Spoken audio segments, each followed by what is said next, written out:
Hello, everyone. This particular story appeared in multiple sources.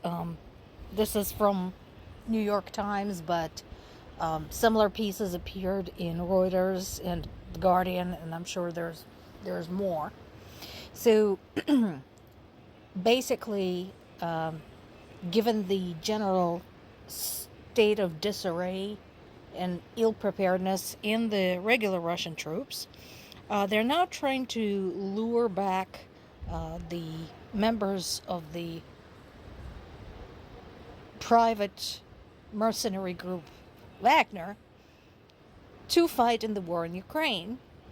And I say good luck with that. First of all, you've murdered their leader. Let's start with that.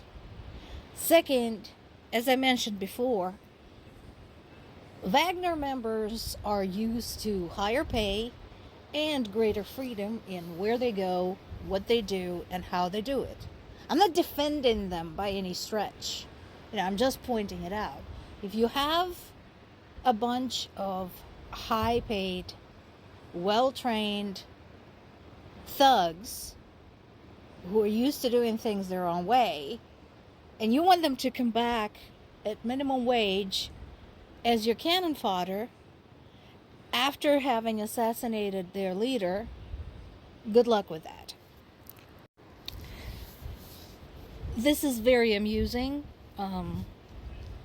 As Russia's 2024 elections approach, there is basically every effort by Putin's administration to not talk about the elephant in the room that is the war in Ukraine.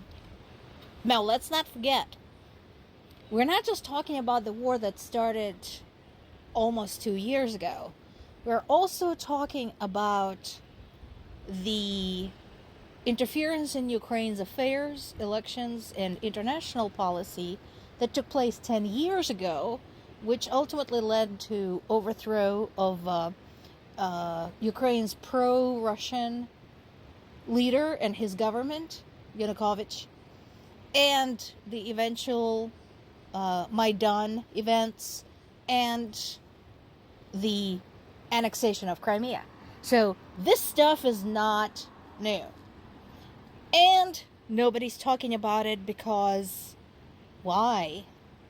It's not like there's any viable opposition to Putin. And considering Russia's history of basically forging their elections, he's going to win anyway. Now, this is important. This piece is in CNN, but again, there are other sources addressing this.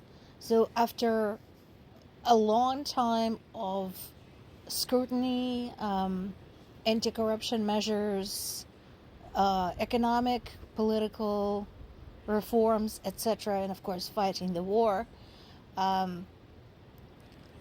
EU Commission and Ukraine have finally reached a tentative agreement to start a conversation about Ukraine's joining the EU.